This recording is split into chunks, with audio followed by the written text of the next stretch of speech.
ओम नमः सिद्धेभ्य।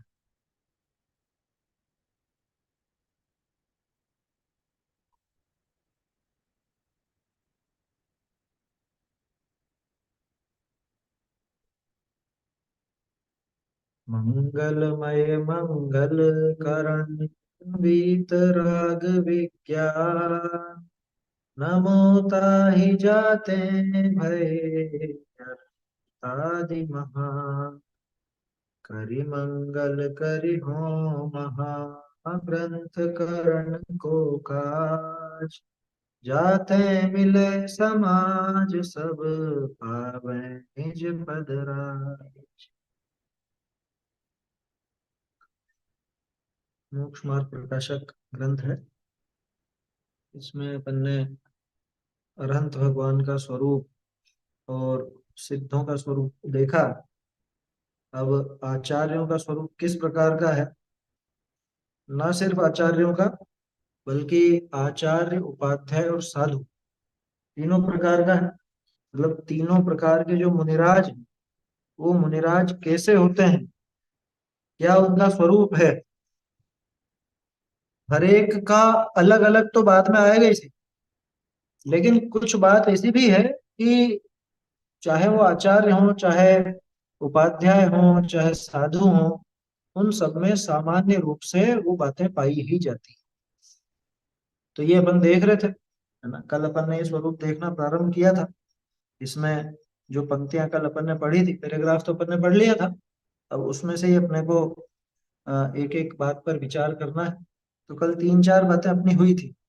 सबसे पहला बिंदु ये था कि जो विरागी होकर, सबसे पहली बात तो यही थी, चाहे आचार्य हो, उपाध्याय हो या साधु हो, वैराग्य आए बिना तो काम होगा नहीं। और वैराग्य कहाँ से आता है, वैराग्य का प्रारंभ कहाँ से। वैराग्य का प्रारंभ तो सम्यक दर्शन से। क्योंकि वैराग्य यानी राग रहित पना। राग रहित पना माने कषाय रहित पना। तो कषायों का अभाव जहां हुआ हो, वो वास्तविक वैराग्य। और कषायों का अभाव माने अनंतानुबंधी कषाय कम से कम वो तो जावे। अनंतानुबंधी कषाय जितना भी अभाव हुआ, तो उतना राग गया, उतना राग का अभाव हुआ, वो वैराग्य। इतना वैराग्य हुआ कम से कम। और फिर यहाँ तो खैर मुनि पने की बात है। तो तीन कषाय चौकड़ी का अभाव होता है, इतना वैराग्य। ऐसी विरक्ति जो यहाँ पे संभव है। जो विरागी होकर समस्त परिग्रह को त्याग कर, ये दूसरी बात थी। समस्त परिग्रह का त्याग कर, कोई परिग्रह उनके साथ नहीं होता, है ना। किसी भी प्रकार के परिग्रह का भाव भी नहीं होता, और न वो परिग्रह होता। सुबह चर्चा चली थी ना कि भाई अंतरंग में परिणामों की विशुद्धि के लिए वो हिंसायतनों से भी निवृत्ति चाहिए। हिंसायतन निवृत्ति परिणाम विशुद्धि तदपि कार्य। तो वो की वही बात परिग्रह पे लगती है कि जो परिग्रह आदि है, ये सब हिंसा के आयतन है, ये सब पाप के आयतन है। और परिणामों की विशुद्धि के लिए इन सबसे निवृत्ति ली ही जाती है। तो वो जो परिग्रह है, अब वो चाहे अंतरंग हो चाहे बहिरंग हो, दोनों प्रकार के परिग्रह का अभाव वहां मुनिराज के होता है। देखो, विरागी होकर यहाँ पे हो गया अंतरंग परिग्रह का त्याग। समस्त परिग्रह को त्याग करके अगर इसमें बहिरंग परिग्रह लो तो इस तरह से क्या। क्योंकि विरागी हुए मतलब जो अंतरंग परिग्रह कहे गए हैं, अंतरंग परिग्रह कौन कौन से। अधिकांश लोगों को तो याद होगा, लेकिन कुछ नए लोग भी हैं। तो एक बार अपन वो भी दोहरा लेते हैं कि अंतरंग परिग्रह माने क्या, किस किस को कहा गया परिग्रह में। आप लोग पूजा में पढ़ते होंगे, परिग्रह 24 भेद त्याग करें मुनिराज जी, आता है।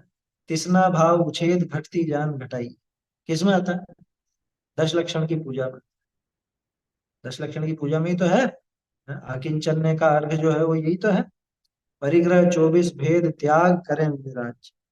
तो 24 प्रकार का परिग्रह, 24 प्रकार के परिग्रह में 10 तो बहिरंग परिग्रह और 14 अंतरंग परिग्रह। ठीक है ना। 14 अंतरंग परिग्रह कौन से। 14 अंतरंग परिग्रह की जहां बात आती है, तो सबसे पहला नाम आता है मिथ्यात्व का। मिथ्यात्व, है ना। ये तो जो कुछ नए लोग जुड़े हैं उनके हिसाब से अपन एक बार दोहरान कर रहे हैं, बाकी तो स्वाध्यायी लोग भी रिवीजन कर लें इस बहाने। क्योंकि विरागी होकर में मतलब क्या लेना, किस किस का अभाव हुआ, कौन कौन सा राग है। मिथ्यात्व की वो तो पहले ही चला गया, उसकी सत्ता तो पहले ही खत्म कर दी थी। सत्ता का मतलब वो कर्मों की तरफ से मत लेना, मिथ्यात्व भाव नहीं है ऐसा भी। मिथ्यात्व, क्रोध, मान, माया, लोभ, ठीक है ना, 5 हो गए। और नौ, नौ कषाय। नौ कषाय कौन सी? हास्य, रति, अरति, शोक, भय, जुगुप्सा, स्त्री वेद, पुरुष वेद, नपुंसक। इस प्रकार से 14 अंतरंग परिग्रह हैं, 14 अंतरंग परिग्रह कहे गए हैं। आया समझ? और बहिरंग परिग्रह, बहिरंग परिग्रह तो स्पष्ट है, जो कुछ भी अपना घर बार का साधन दिखता है वो सब, उनको 10 नामों से बता दिया। क्षेत्र, मकान, सोना, चांदी, धन, धान्य, दासी, दास, वस्त्र और बर्तन। क्या? अब बहुत से लोग सोचेंगे इसमें बहुत सारी चीजें तो आई नहीं। मोबाइल कौन से परिग्रह में आया है? मोबाइल कौन से परिग्रह में आया? तो फिर तो मोबाइल रख सकते हैं मेरा। आपका लैपटॉप कंप्यूटर कौन से परिग्रह में आया? इन सब परिग्रहों के लिए नाम दिया है धन। धन जो है ना वो कॉमन। गाय भैंस गोधन कहा जाता है, गोधन। पशुधन, पशुधन बोलते हैं ना। हाँ? तो उसी तरह से धन में सारी चीजें, धन में अकेला रुपया पैसा नहीं। और सोना चांदी का नाम लिया, प्लेटिनम का नाम तो लिया ही नहीं, तांबे का नाम तो लिया ही नहीं, और धातुओं का नाम तो लिया ही नहीं। अरे सब शामिल कर लेना, ये तो उपलक्षण से नाम दिए बस। क्योंकि कितने नाम ले, ज्यादातर लोग सोना चांदी से परिचित है इसलिए वो नाम लिए, है ना। बाकी उसमें रत्न, मणि, माणिक इत्यादि वो सब लगा लेना। क्या? इसमें स्वच्छंदता और ऐसी विपरीत बात ग्रहण मत करना कि इसमें और चीजों के तो नाम है ही नहीं। क्योंकि देखो जमाना ऐसा ही है, जमाना इसी तरह का है। ये सिंहासन गादी वगैरह, पलंग के गद्दे, हाँ, ये किसमें आएंगे? ये परिग्रह है या नहीं? ये सब धन में शामिल है। जिसमें वस्त्र लगाए तो वस्त्र तो है ही सही। आया समझ? तो घर गृहस्थी के सब सामान गर्भित कर लेना उसमें। आचार्य देव हर एक चीज नाम नहीं लिखेंगे। क्यों? क्योंकि सबके पास सब चीजें नहीं होती। दूसरी बात, हर जगह अलग अलग चीज चलती। हाँ, 10 परिग्रह के जो नाम है उनकी जगह तो एक ही नाम। तिल तुष मात्र भी परिग्रह नहीं। आया समझ? इतना आता है ना। तिल तुष, तिल तुष का क्या मतलब? तिल्ली होती है ना, तिल्ली। अभी सर्दी के मौसम में तो सभी खा रहे होंगे गुड़ तिल्ली। तो तिल्ली का छिलका, तिल्ली का तुष, तिल्ली नहीं, तिल्ली का तुष। तुष माने छिलका। तिल्ली का छिलका मालूम कितना होता है? कितना वजन होता है तिल्ली के छिलके का? एक तो वजन में भी बहुत हल्का, दूसरी बात उसकी कोई कीमत नहीं। खैर कीमत की बात तो नहीं करेंगे अपन, क्योंकि दुनिया में तो कोई भी किसी की भी कीमत बना ले, उसमें कोई बड़ी बात नहीं है। आया समझ? लेकिन वो छिलके का क्या, क्या वजन है, क्या परिग्रह माना जाए उसको बताओ। लेकिन आचार्य देव ने कहा तिल तुष मात्र भी परिग्रह जिनके नहीं होते, ये है परिग्रह से रहित, है ना। सर्व परिग्रह से रहित होकर, लिखा ना, समस्त परिग्रह को त्यागी, समस्त परिग्रह का त्याग करके। दो बातें हो गई। जो विरागी होकर, इसमें अंतरंग परिग्रह गया, समस्त परिग्रह को त्यागी, इसमें बहिरंग परिग्रह गया। ठीक है साहब। अब फिर क्या हुआ कि जब दूसरा परिग्रह छूटा तो अपनी जो वास्तविक संपदा है, शुद्धोपयोग रूप मुनि धर्म अंगीकार करी। बाहरी सब परिग्रह तो छोड़ा, अन्य वस्तुओं को छोड़ा, अन्य विकारी भावों को छोड़ा, और अपने शुद्धात्म स्वरूप शुद्धोपयोग का अंगीकार करके, शुद्धोपयोग को ही मुनि धर्म कहा। क्या है मुनि धर्म, क्या है? हम्म कल ये चर्चा अपनी यहीं भी छूटी थी, यही आखिरी बात देखी थी अपन। शुद्धोपयोग रूप मुनि धर्म, ये टोडरमल जी ने परिभाषा, टोडरमल जी की परिभाषा नहीं है ये परिभाषा आपको अष्टपहुड़ में मिलेगी। शुद्धोपयोग को ही मुनि धर्म बताया, है है ना। समय सारजी में, प्रवचन सारजी में ये गाथाएं मिलेंगी आप। शुद्धोपयोग रूप मुनि धर्म। एक मुनि का धर्म क्या होता है? देश को, समाज को रास्ते पर लगाना, सही रास्ते पर है, देश की व्यवस्था सही करना, सबको अच्छा अच्छा उपदेश देना। बोलो, क्या होता है मुनि धर्म? क्या होता है? समाज की परवाह करना, ये मुनि धर्म है या नहीं? समाज के बेरोजगार लोगों को काम धंधे पर लगाना, ये मुनि धर्म है या नहीं? जो बिगड़े हुए जीव हैं उनको सुधार करके सही मार्ग पर लगाना, ये मुनि धर्म है या नहीं? अरे जिन धर्म का उपदेश देना, ये मुनि धर्म है या नहीं? सोच के विचार, मतलब जवाब देना। मुनि धर्म की बात कर रहे हैं अपन। मुनि धर्म। चलो और आगे बढ़ते हैं। 28 मूल गुणों का पालन करना, ये मुनि धर्म है या नहीं? ये तो मुनि धर्म है। इसको तो कहेंगे ना मुनि धर्म, कि भैया मुनि धर्म शुद्धोपयोग। आया समझ में? ज्ञान ध्यान तपो रक्त तपस्वी स प्रशस्त। 28 मूल गुणों का पालन मुनि धर्म नहीं है कि नहीं है? क्यों? कि 28 मूल गुणों का पालन नहीं भी दिखे बाहर में, बाहर में 28 मूल गुणों का पालन नहीं भी दिखे, तो भी वो बराबर मुनि धर्म का पालन करके अनंत दशा प्राप्त कर लेते हैं। क्या कह रहा हूं मैं? कि बाहर में मुनि बने भी नहीं, नहीं मुनि तो होंगे, मुनि पना तो होगा, लेकिन 28 मूल गुण जरूरी नहीं आपको पालन करते हुए दिखे। उदाहरण, भरत चक्रवर्ती। भरत जी ने जब मुनि दीक्षा धारण की, उनके उस अंतर मुहूर्त के मुनि पने के काल में आपको कौन कौन से मूल गुण नजर आते हैं बताओ? घटित करने को अपन घटित कर सकते हैं, है ना, लेकिन आपको कौन सी समिति नजर आती है उनमें बताओ? 5 समितियां नजर आ रही है। ये चल ही नहीं रहे तो देख करके चलने की क्या बात? आहार ही नहीं हुआ तो ऐषणा समिति की क्या बात? कुछ वस्तु उठा करके रखने का काम ही नहीं हुआ तो उसकी क्या बात बनी? भाषा बोलने का काम ही नहीं हुआ। अरे वो 923 पुत्र उनके, वो जिंदगी में बोले ही सिर्फ दीक्षा के लिए, और दीक्षा लेके भी फिर मौन। जितने भी तीर्थंकर हैं उनके भाषा समिति होती है कि नहीं होती है? देखो, होती तो है, दिखती नहीं। दिखती क्यों नहीं है? ये भाषा ही नहीं निकली। तीर्थंकर दीक्षा लेने के बाद बोलते हैं क्या? ये बात समझ में आएगी नहीं? कितने भी तीर्थंकर हैं उनके भाषा समिति क्यों नहीं दिखती? क्योंकि तीर्थंकर दीक्षा लेने के बाद बोलते ही नहीं, उनके बोलने का काम होता ही नहीं, तो भाषा समिति कैसे दिखी? लेकिन अब अपनी बात क्या चल रही थी, कि ये 28 मूल गुणों का पालन मुनि धर्म है या नहीं? अगर 28 मूल गुणों का बाहर में वैसा दिखना मुनि धर्म कहो, तो फिर जितने भी तीर्थंकर हुए हैं उनके आपके भाषा समिति नहीं दिखेगी, और चीजें नहीं दिखेंगी, है? आया समझ? भरत जी के तो बहुत सारी चीजें नहीं दिखेंगी। फिर मुनि धर्म था या नहीं था? कि मुनि धर्म तो था। मुनि धर्म का आशय समझो, मुनि धर्म से क्या कहना चाहते हैं? मुनि धर्म माने वो क्रिया कि जिसके बिना मुनिपना संभव ही नहीं है। मुनि धर्म माने वो क्रिया कि जिसके बिना वो मुनि नहीं कहला सकते, जिसके बिना मुनिराज का जो उद्देश्य है ना, मोक्ष मार्ग में आगे बढ़कर मुक्ति की प्राप्ति, उस उद्देश्य की पूर्ति नहीं हो सकती, वो मुनि धर्म। जिसके बिना वो मोक्ष नहीं जा सके, वो धर्म, वो वास्तव में मुनि धर्म। तो 28 मूल गुण, 28 मूल गुण बाहर में तो खूब बार पालन किए। भाव पौड़ पढ़िएगा एक बार, अष्ट पौड़ में से क्या लिखा? इतनी इतनी बार द्रव्यलिंगी मुनि होकर के तूने मरण किया। किसने? किसने? अपने लिए कह रहे थे। इतनी बार तू द्रव्यलिंगी मुनि हुआ, तूने इतनी दीक्षा धारण की, तेरे पीछे और कमंडल का ढेर लगाए तो सुमेरु से भी ऊंचा।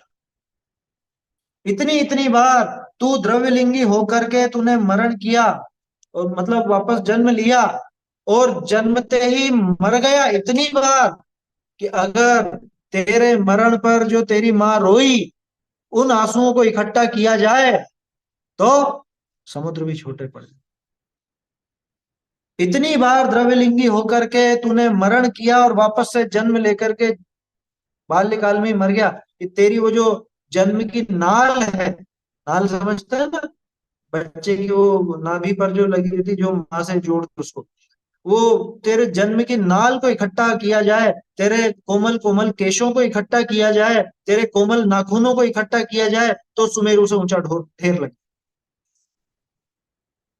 इसका मतलब क्या निकला कि 28 मूल गुणों का निरतिचार पालन भी अनंत बार, मतलब अनंत बार क्या मतलब, इतनी इतनी बार कर लिया, और अनंत बार भी मुनिव्रत धार, अनंत बार ग्रेवक उपजाए, उसमें 28 मूल गुणों में कोई कमी नहीं है।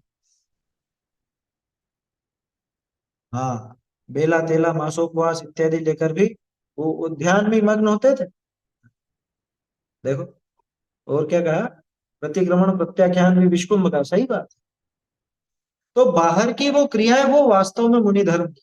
लोग किसको समझ बैठे मुनि धर्म, ज्यादातर तो इतने भोले हैं, इतने भोले, हमें कुछ मतलब नहीं, हमें तो पीछी कमंडल से मतलब, पीछी कमंडल मतलब मुनि धर्म। अरे भले आदमी, पीछी और कमंडल तो अन्य मत वालों के भी होते हैं, देखे कि नहीं देखे। अन्य मतियों के पास भी पीछे मिल जाएगी, अन्य मतियों के पास भी कमंडल मिल जाएगा।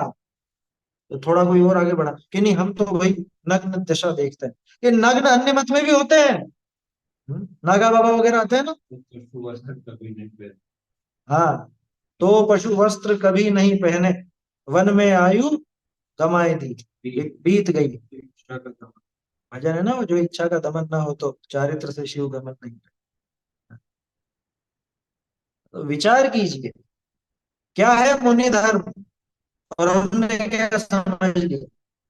मुनि धर्म कहते लोगों के दिमाग में क्या, पीछे कमंडल या नग्नता, या थोड़ा बहुत पढ़ लेगा तो 28 मूल, कि इनमें से एक भी मुनि धर्म। अभी अपन ने उनकी तो बात ही नहीं की, जो शुरू शुरू में मैंने आपको ऑप्शन दिए थे ना, कि समाज को दिशा दिखाना है, देश की उन्नति करना, बेरोजगारों को रोजगार पे लगाना, ब्रह्मचारिणी बहनों को पढ़ाना लिखाना, उनको काम धंधे पर लगा देना, मतलब वो उस पर पढ़ाने पढ़ाई लिखाई में। बोलो, क्या है इनमें से। गायों की रक्षा कराना, दूसरे जानवरों की रक्षा कराना, है, क्या है मुनि धर्म इनमें से, क्या है कि वो तो है ही नहीं, उनकी तो बात ही छोड़ दो। हम तो यहाँ ये बात कर रहे हैं कि 28 मूल गुणों का निरतिचार पालन भी वास्तव में मुनिराज की परिभाषा नहीं। क्यों नहीं है, क्योंकि देख लिया ना, अनंत बार ग्रीवक उपजा, ऐसा काम करके तो अनंत बार हो गया एक, तदपि कछु हाथ हजू ना परि, है ना वो चंद्र।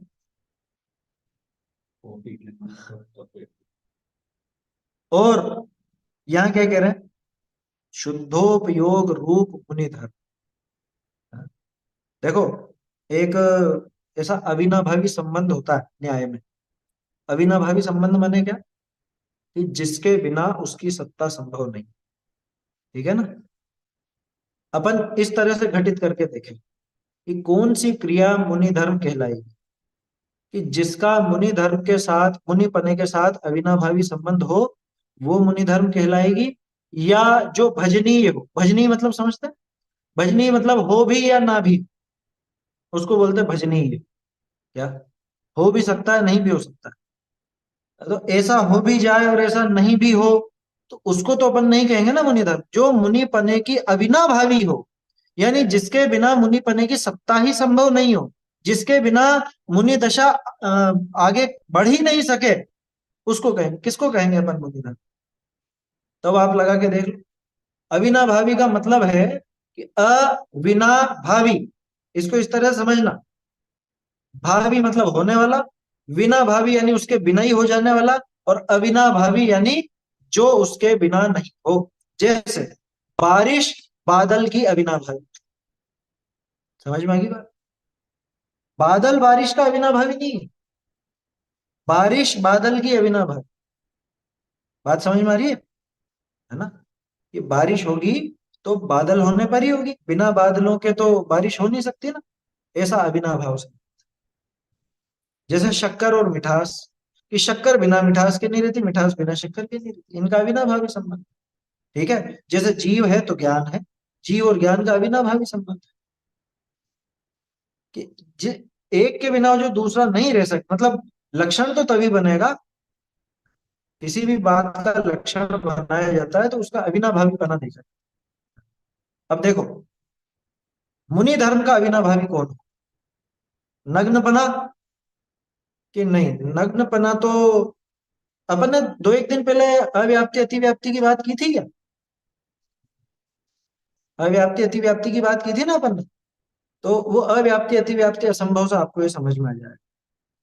मुनि धर्म की परिभाषा क्या होनी चाहिए लगा करके देखो। मैं आपसे ही पूछता हूं, है ना?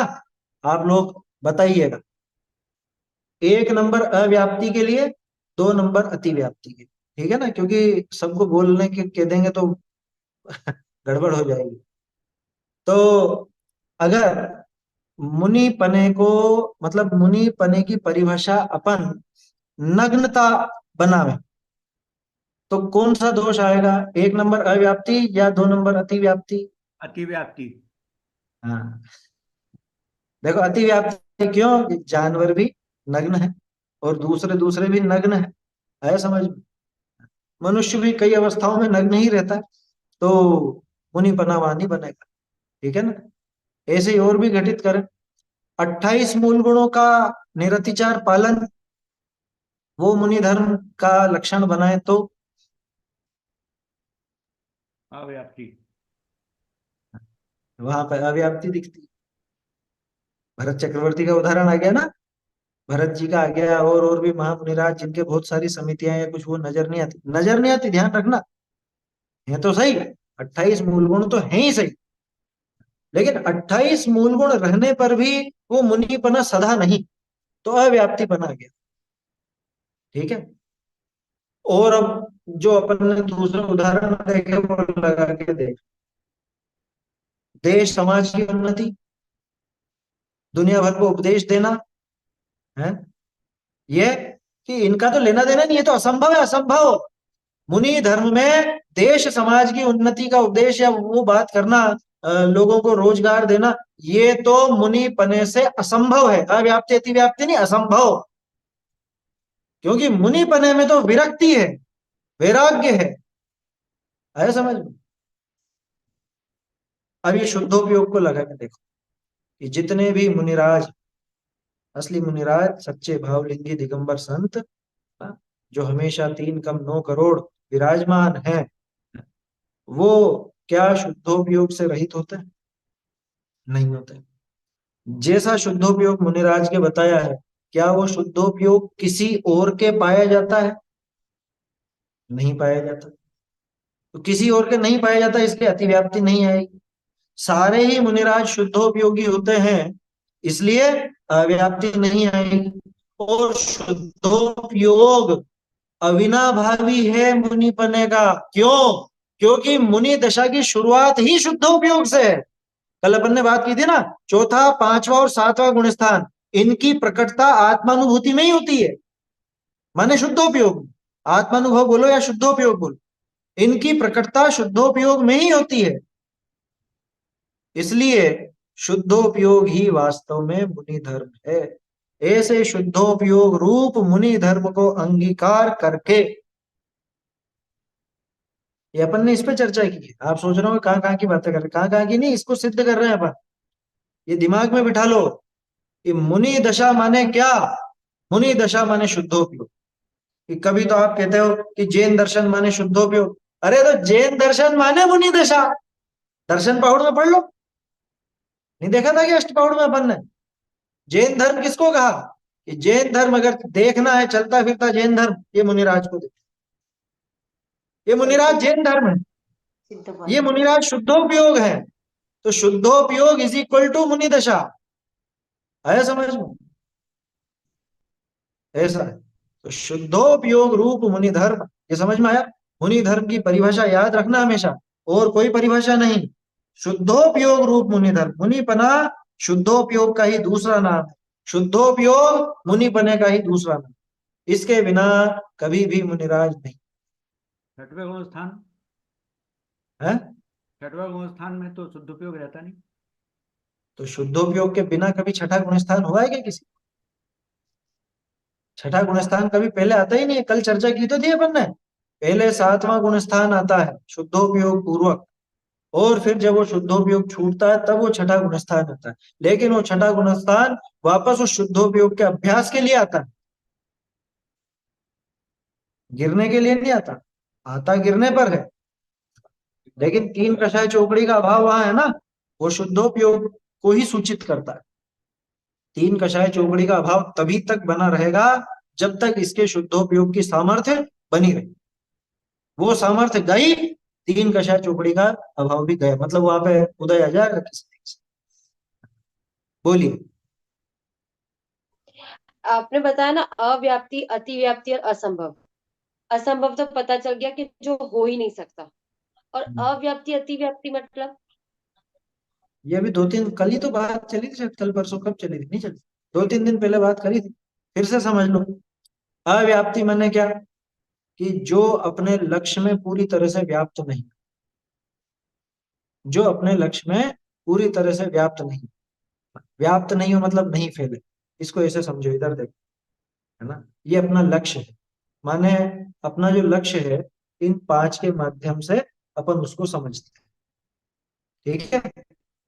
जैसे अपन ने लक्ष्य बनाया जीव, ठीक है, जीव को लक्ष्य बनाया, कौन सा जीव, ये मनुष्य, तिर्यंच, देव, नारकी, सिद्ध, ठीक है, सिद्ध भगवान, समझ में आ रहा है ना। ये पांच अपने लक्ष्य की कैटेगरी, और ये है अलक्ष्य। अलक्ष्य माने ये उद्गल, धर्म, अधर्म, आकाश, काल, ठीक है। तो ये वाला लक्ष्य हो गया, ये हो गया अलक्ष्य। अलक्ष्य माने जिसकी बात हमको नहीं करनी, ठीक है ना, हमको करनी है इनकी बात। अब जीव का लक्षण मैं बनाऊं मति ज्ञान, तो अब देखना, इसमें मिल रहा है, मनुष्य में मिल रहा है, तिर्यंच में मिल रहा है, देव में मिल रहा है, नारकी में मिल रहा है, सिद्धों में नहीं मिल रहा है।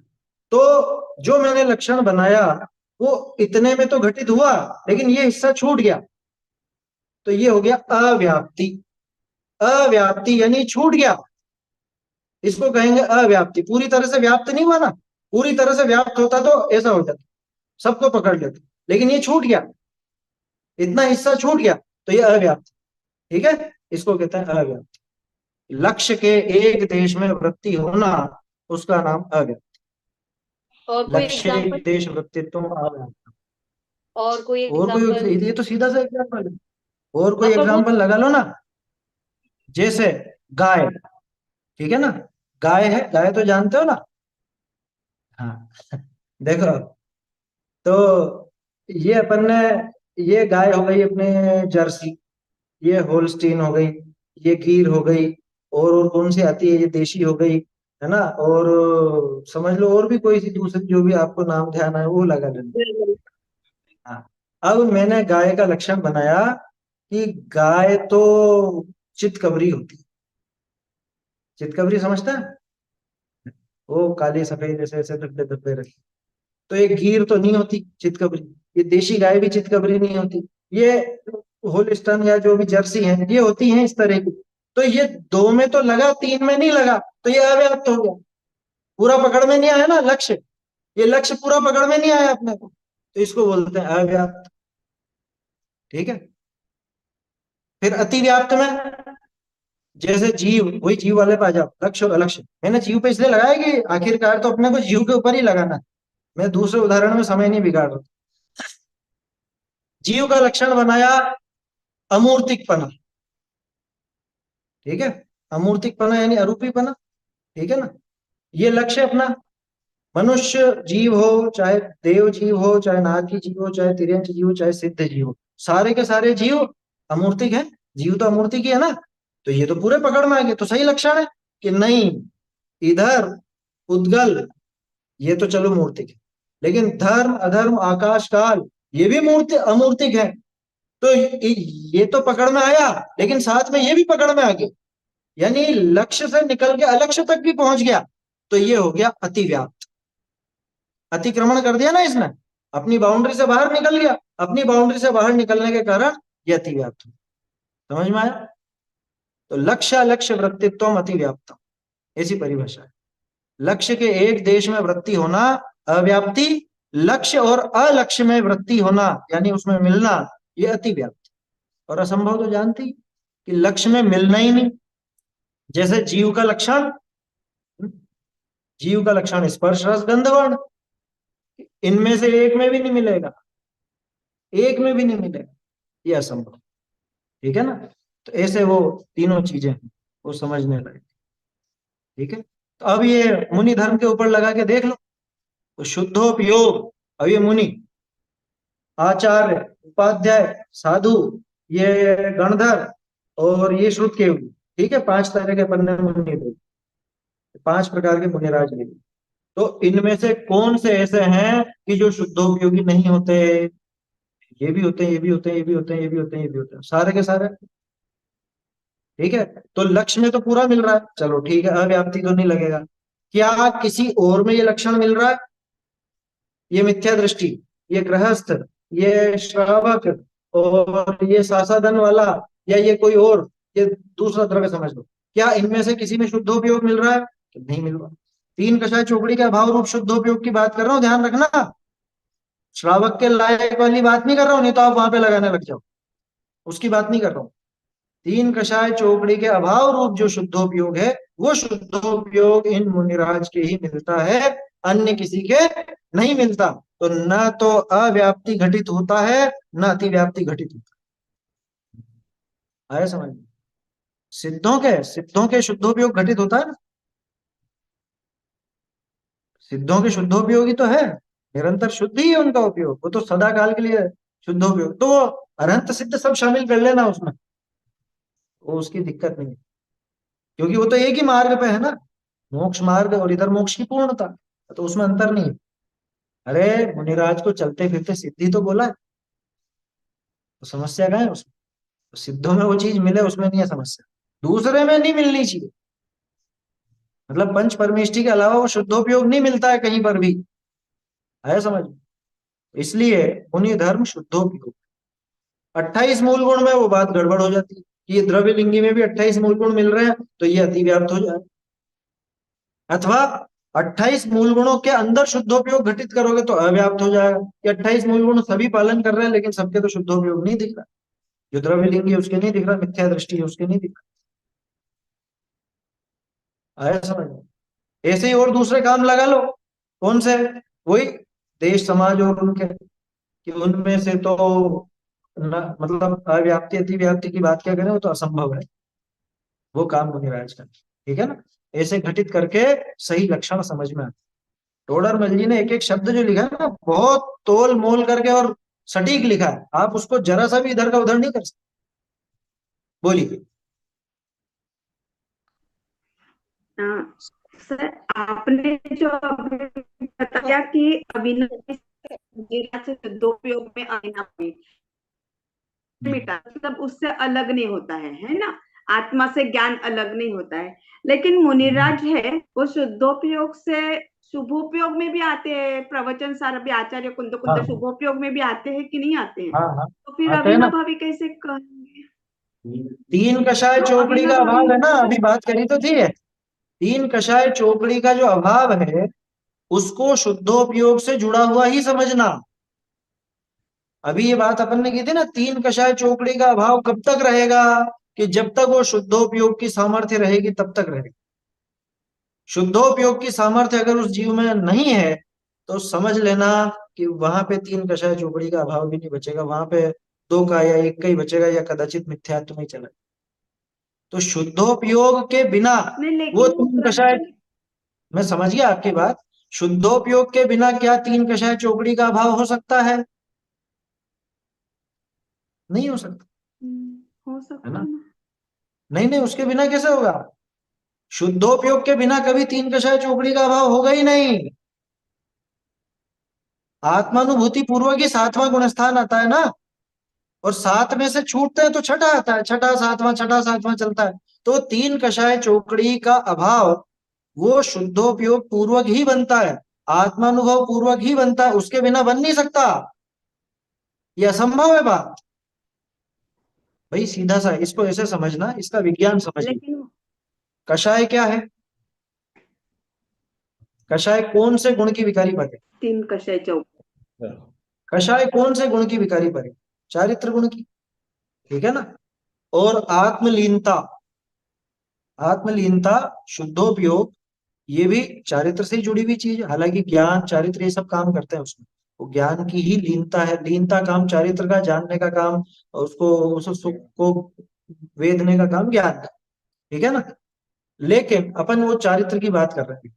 तो तीन कषाय चौकड़ी का अभाव, इसके बारे में बात कर रहे हैं। माने चारित्र में कुछ ना कुछ खलबली होगी तो ही होगा।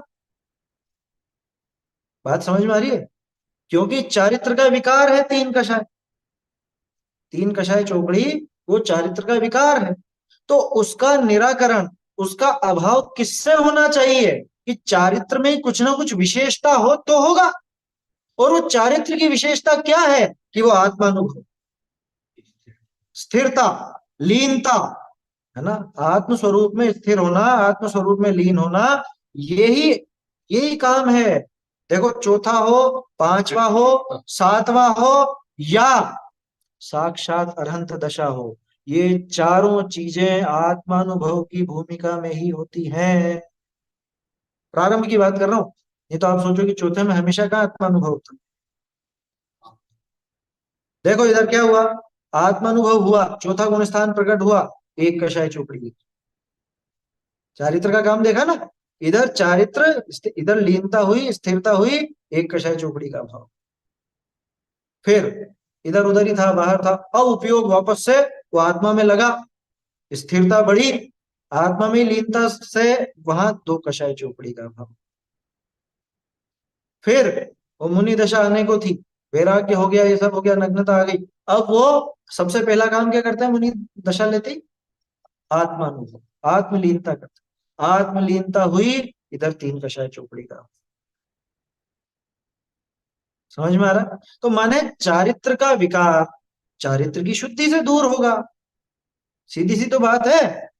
अरे तराजू होता है ना, तराजू पुराने जमाने का देखा होगा आपने, आजकल वो डिजिटल नहीं है। वो एक पलड़ा ऐसे ऊपर जाता है तो एक नीचे जाता है, ये वाला ऊपर जाएगा तो ये नीचे जाएगा, ऐसा ही होता है। तो ये शुद्धि बढ़ी, है ना, ये शुद्धि बढ़ी। इस कैसे बढ़ी? आत्मलीनता से ही बढ़ेगी। तो चारित्र की शुद्धि बढ़ी तो ये अशुद्धता गई।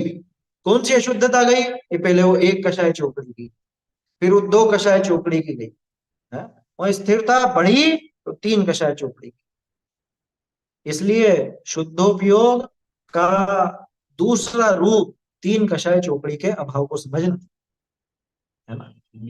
अब आपका जो प्रश्न है वो इसलिए कि भाई छठे गुण स्थान में तो शुद्धोपयोग है नहीं, तीन कषाय चौकड़ी का अभाव वहां है ना।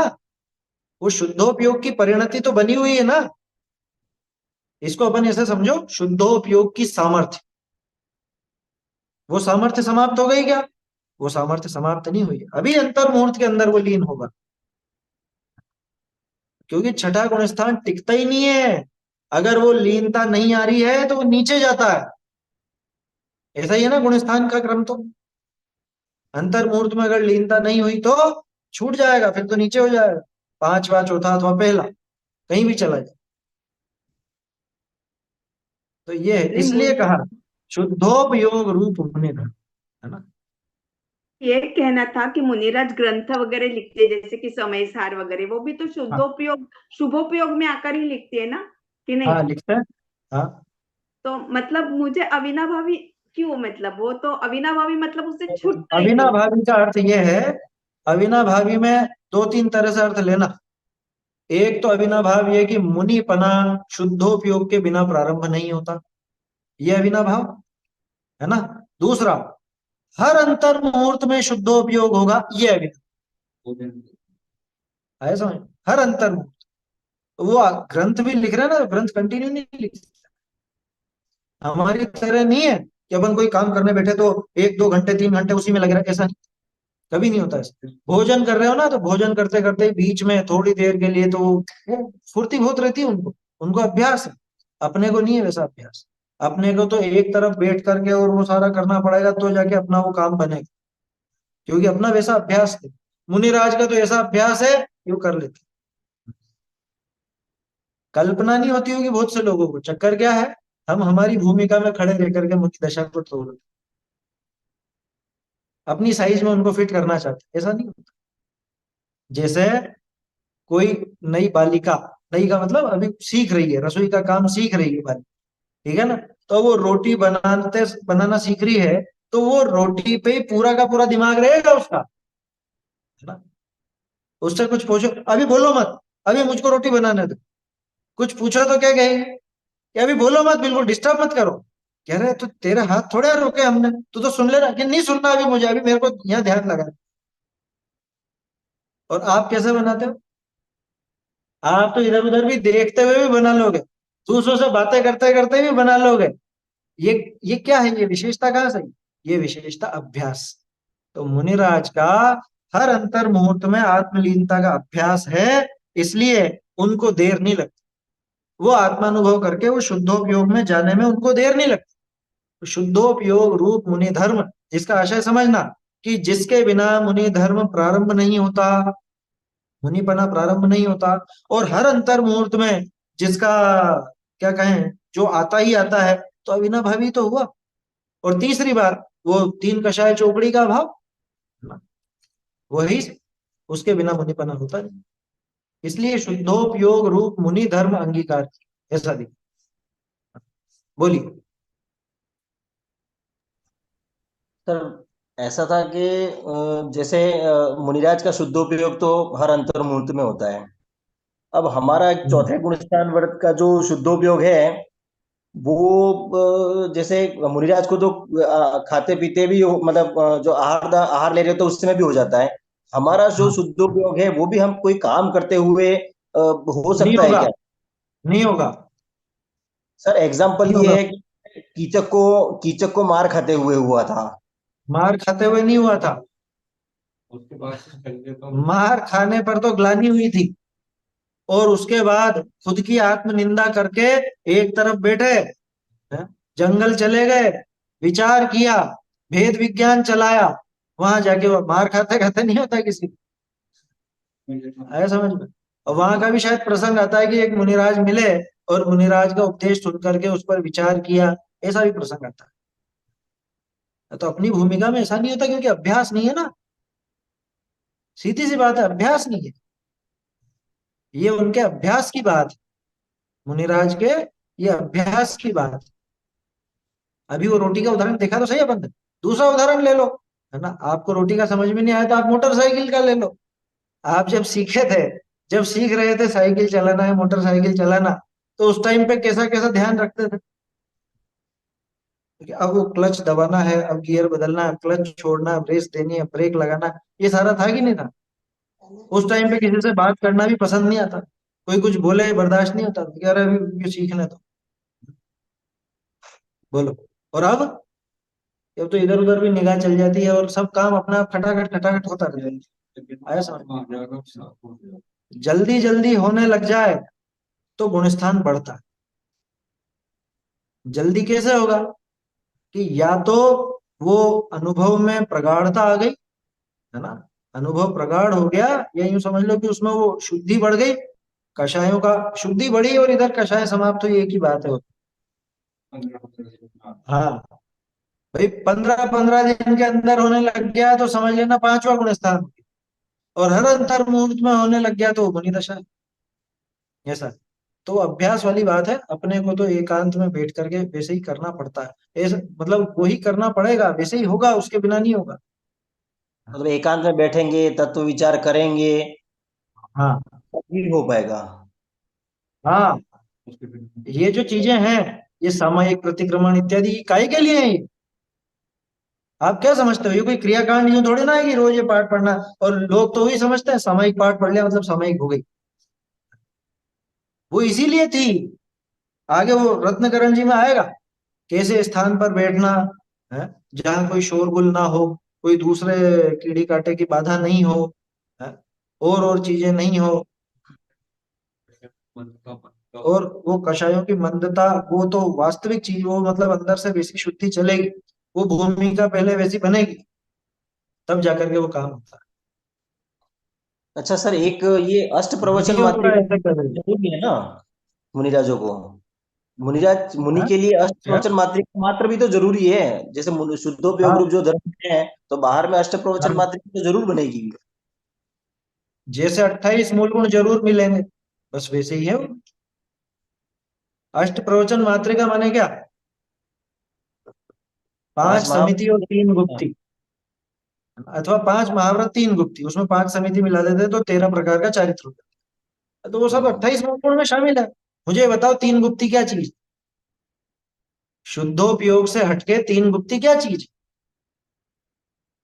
आनंद शेख। 3 गुप्ती तो, गुप्ती 3 है ही नहीं, गुप्ती एक ही है, क्योंकि स्वरूप में लीन हुए वहां पे वो गुप्ती हुई। और उसी को मन की तरफ से देखते हैं तो उसको मनोगुप्ती नाम देते हैं, वचन की तरफ से देखते हैं तो वचन गुप्ती नाम देते हैं, काय की तरफ से देखते हैं तो काय गुप्ती नाम देते हैं। अष्ट प्रवचन मात्रिका कोई अलग से चीज नहीं है। और उसकी मना कहाँ है? 28 मूल गुण अनिवार्य है ना, है? कौन मना कर रहा? बात ये चल रही है कि मुनि धर्म की परिभाषा किससे बनी? मुनि धर्म की परिभाषा तो इस शुद्धोपयोग से बनी। शुद्धोपयोग रूप मुनि धर्म, आया समझ? शुद्धोपयोग रूप मुनि धर्म, मुनि धर्म शुद्धोपयोग का ही दूसरा नाम है। शुद्धोपयोग के बिना मुनिपना संभव ही नहीं है, हो ही नहीं सकता। आया समझ? 3 कषाय चौकड़ी के अभाव रूप शुद्धि जैसा शुद्धोपयोग है तो मुनिपना होगा ही होगा, गृहस्थ दशा में नहीं हो। और मुनिपना है तो 3 कषाय चौकड़ी के अभाव रूप वो शुद्धोपयोग हो गई, ऐसा अविनाभाव है ना। और छठे गुणस्थान वाली बात भी आएगी ना समझ में, कि भाई अंतर मुहूर्त में तो होना ही होना है, निश्चित होना। और उसके बिना, शुद्धोपयोग के बिना तो वो छठे गुणस्थान की सत्ता भी नहीं बनती। शुद्धोपयोग पूर्वक ही तो छठा आएगा। आप कहोगे कि छठा कैसा आएगा, शुद्धोपयोग से छूट कर आएगा छठा तो? अरे भाई, लेकिन शुद्धोपयोग पहले हुआ तभी तो सातवां, और सातवें से गिरे तो छठा, ऐसे। तो इसलिए वो अविनाभाव। आया समझ? चलिए, आज तो ये शुद्धोपयोग रूप मुनि धर्म पर ही बात हो गई पूरी। खैर, ये चीजें समझना जरूरी। शुद्धोपयोग रूप मुनि धर्म अंगीकार करी अंतरंग विषय तो तिस शुद्धोपयोग करी आपको आप अनुभवे है। क्या? आपको आप अनुभवे है, कब? हमेशा ही। क्या अनुभवते हैं खुद को? मैं आचार्य हूं, ऐसा, मैं उपाध्याय हूं।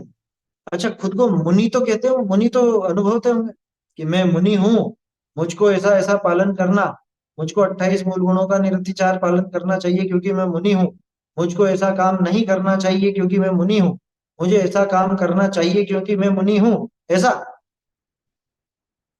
ये आगे 7 तत्व संबंधी भूल आएगी, 7 में अधिकार, वहां पे ये चीजें पकड़ में आती। द्रव्य लिंगी की कितनी बारीक भूलें रह जाती हैं, ये पता चलता है इससे। मुनिराज खुद को क्या मानते हैं? त्रिकाली ध्रुव शुद्ध आत्म स्वरूप ही खुद को समझते हैं वो। अपना जो द्रव्य स्वभाव है, हमेशा शाश्वत अविनाशी जो मेरा तत्व है, वो ही स्वयं को समझते हैं, स्वयं को उस रूप जानते हैं। न तो अरहंत देव खुद को अरहंत मानते हैं, न सिद्ध भगवान खुद को सिद्ध मानते हैं, न आचार्य उपाध्याय साधु खुद को आचार्य उपाध्याय साधु मानते हैं। ये सब अपने आप को आत्मा ही मानते। क्यों?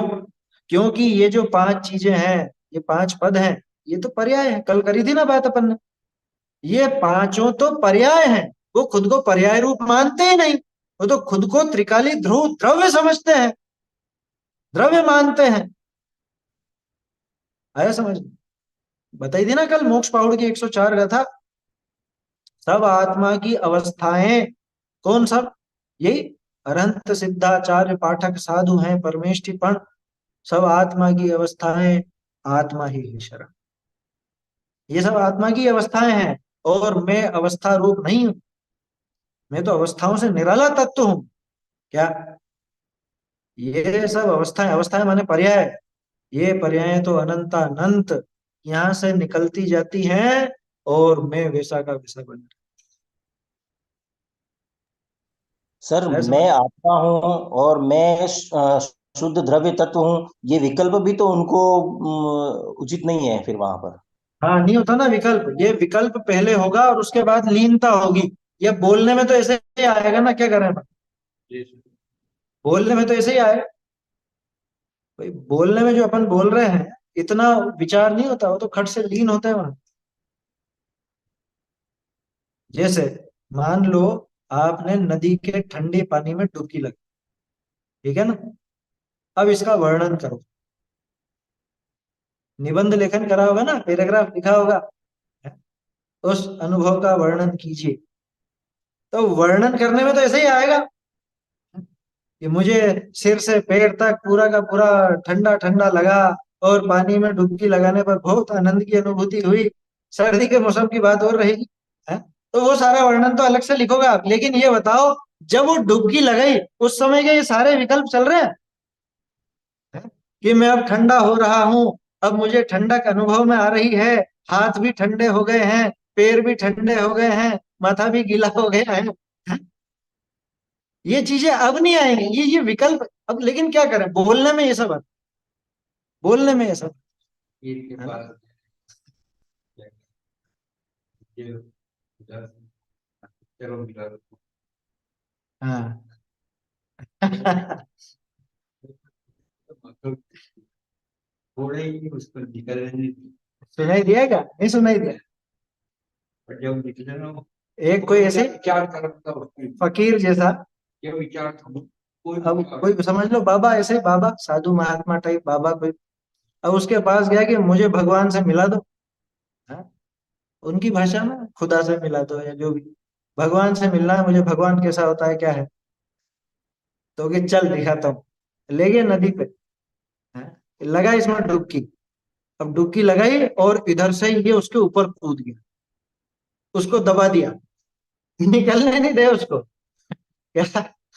अब उसकी तो सांस घुट रही है। अब 2 मिनट बाद, मतलब जैसे भी कि मर नहीं जाए, उसको निकाल कि बोल तुझको क्या लग रहा था, क्या विचार चल रहा विचार था, क्या विकल्प थे? समझ में आई बात? बचने तो वो बोलने में कुछ तो बोलेगा ही सही, लेकिन उसके अंदर में क्या था कि कैसे न कैसे तो बाहर निकलूं, बच के बाहर निकलूं। वो भी अपन बोल रहे हैं कि बच के बाहर निकलूं या बाहर कैसे न कैसे बाहर आऊं, ये तो बोलने में अपने आता है, वास्तव में वो अनुभव गम्य बात है। शब्द तो ऐसे ही होता है। आप क्या सोचते हो, आचार्यों ने जो गाथाएं लिखी, अहम एको खलु शुद्धो निम्ममो नाण समग्गो, ये अनुभूति में ये विकल्प चलते हैं क्या? विकल्प थोड़े चलते हैं, इसका अनुभव कर रहे हैं वो। अब वो शब्दों में कुछ तो कहेंगे ना, शब्दों में कुछ कहना पड़ता है, इसलिए जैसा अनुभव होता है वैसा शब्दों के माध्यम से बताने का प्रयास करते हैं। देखो, अनुभव की चीज कभी शब्दों में आ नहीं पाती, ज्ञान में जितना जाना वो कभी शब्दों में आ नहीं पाता, इसलिए वो तो कथन की बात है, नहीं ऐसा। ठीक है, तो शुद्धोपयोग से आपको आप अनुभवे है, और हमारी क्या समस्या कि हम कभी आपको आप अनुभव करते ही नहीं। आपको आप माने स्वयं को स्वरूप से मानते ही नहीं। हमने तो शरीर को आप रूप अनुभव किया, हमने परिवार को आप रूप अनुभव किया, हमने पता नहीं जाने किस किस को आप रूप अनुभव किया, और वो मुनिराज कि वो तो निरंतर आपको ही आप रूप, यानी उनका अनुभव सच्चा, हमारा अनुभव सारा झूठा। अनादि काल से जितना भी हमको अनुभव हुआ वो सारा झूठ। क्यों? क्योंकि हमने तो पर को आप रूप अनुभव किया, आपको पर रूप अनुभव किया। समझ में आई बात? ऐसा लोग बात पूछते हैं ना, आपका अनुभव बताइए, कितना अनुभव है? कि हमको 30 साल का अनुभव है, हमको 30 साल ये काम करने का अनुभव है, 40 साल ये काम करने का अनुभव। यहाँ कह रहे हैं कि तुझे आज तक आत्मा का अनुभव हुआ नहीं, क्योंकि तो पर को आप रूप अनुभव था, कभी आपको आप रूप अनुभव करता ही नहीं। मुनिराज शुद्धोपयोग करी आपको आप अनुभव है, पर द्रव्य विषय अहम बुद्धि नाही धारे है। पर द्रव्य में कभी अहम बुद्धि नहीं करते, ये इसी का ही दूसरा रूप है। आपको आप अनुभवते हैं, इसका मतलब ही यही है कि पर द्रव्य को आप रूप अनुभव नहीं करते, यानी कि पर द्रव्य में अहम बुद्धि धारण नहीं करते। अहम बुद्धि शब्द पर अपन ने बात की थी। अहम बुद्धि माने मैं, ऐसी बुद्धि, अहम माने मैं, अहम पने की बुद्धि उसमें नहीं रखते। बहुरी अपने ज्ञानाधिक स्वभावनी ही को अपने माने है, अपने जो ज्ञानादि स्वभाव हैं उनको ही अपना मानते, घर परिवार को अपना नहीं मानते, शरीर को अपना नहीं मानते, है ना। जिन जिन चीजों को ये मिथ्या दृष्टि जीव, ये संसारी जीव जिन जिन बातों को अपना मानता है, मुनिराज उनमें से किसी को भी अपना नहीं मानते। वो किसको अपना मानते हैं? कि अपने ज्ञान आदि स्वभाव को ही अपना मानते। ज्ञान आदि स्वभाव, अपना स्वभाव तो मालूम है ना सब, मैं ज्ञान आनंद स्वभावी, ज्ञान और आनंद स्वभाव को ही अपना मानते। अच्छा, और एक और चीज बता दूं, ज्ञान और आनंद का जोड़ा है हमेशा ही, ज्ञान और आनंद का जोड़ा है। हमने तो सुना था ज्ञान और वैराग्य का जोड़ा, तो वैराग्य को क्या समझते हैं? वैराग्य भी तो आनंद ही है। वैराग्य में आनंद कैसे? अभी तो लोगों को क्या है, वैराग्य कहते से ही कुछ दुख ऐसा लगता है, क्योंकि नाम ही ऐसा चला दिया वैराग्य प्रसंग। कहेगा वैराग्य प्रसंग, जो दुख के प्रसंग बनते हैं ना, कोई मर गया हो तो वैराग्य प्रसंग, बात तो सही है वैराग्य प्रसंग, लेकिन तुम इसको दुख रूपी क्यों बता रहे हो? हैं? वैराग्य सुख देने वाला है या दुख देने वाला, पहले तो ये निर्णय करो। इसको इस तरह से समझना, उल्टा चलो। राग, राग को क्या कहा? यह राग आग दहे सदा, है ना। और अपन ने देखा ना, राग इज इक्वल टू आकुलता इज इक्वल टू दुख, जितना राग उतनी आकुलता उतना दुख। तो अब ये बताओ, राग का अभाव वो क्या होगा? दुख का अभाव माने सुख, माने आनंद। अच्छा, संवर तत्व संबंधी भूल क्या है? रागादि प्रगट जे दुख देन, तिन ही को सेवत गिनत चैन। सही है, ये तो आश्रव तत्व संबंधी भूल, लेकिन यही संवर तत्व संबंधी भूल भी है। क्या है? क्या है संवर तत्व संबंधी भूल? आत्म हित हेतु विराग ज्ञान, ते लखे आपको कष्ट दान। कष्ट देने वाला माना किसको? वैराग्य को। अब बोलो, वैराग्य प्रसंग, दुख के प्रसंग को वैराग्य प्रसंग कहना, ये संवर तत्व संबंधी भूल नहीं है? और मंगल प्रसंग कौन सा? घर में बच्चे बच्ची हुए तो मंगल प्रसंग, शादी है तो शुभ विवाह, कह रहे उसमें शुभ का नाम ही नहीं है। मंगल कार्य, क्या बोलो, मंगल कार्य बोलते हैं, ये मंगल है? इससे बड़ा मंगल दुनिया में और कुछ है नहीं जीव के लिए, और ये इसको मंगल कहते हैं। बोलो, सब कर करके बैठे हैं तो हंस रहे हैं, जो नहीं कर रहे हैं वो सोच रहे हैं। बोलो, तो मंगल है कि अमंगल है? लोक व्यवहार से तो मंगल है। ये आश्रव और संवर तत्व संबंधी भूल है। राग में भला मानना, उसमें बढ़िया मानना, रागादि प्रकट जो दुख देन, उनको तो हमने भला समझ लिया। और वैराग्य जो कि ज्ञान आनंद का कारण था, सुख का कारण था, उसको हमने कष्ट के प्रसंगों को और इसको इसको समझ लिया। तो ये विचार करना। अब यहाँ पे लगाओ वापस से, अपनी बात तो क्यों किस पे चल रही थी?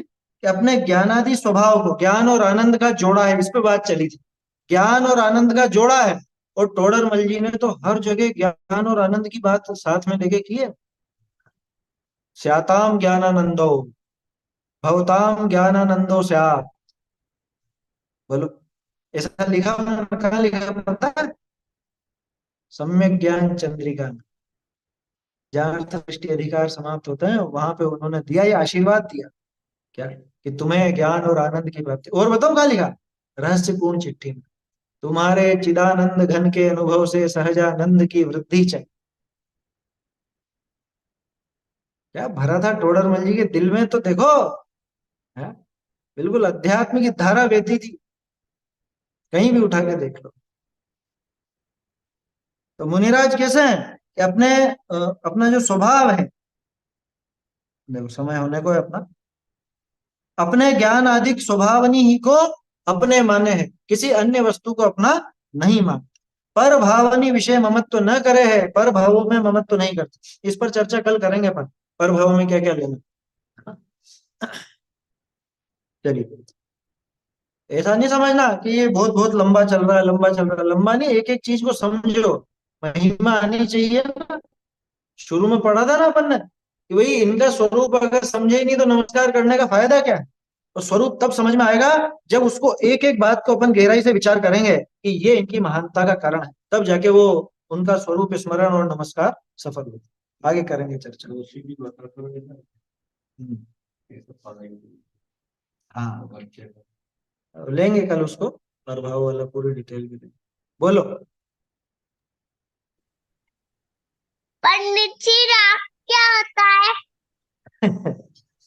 राग क्या होता है?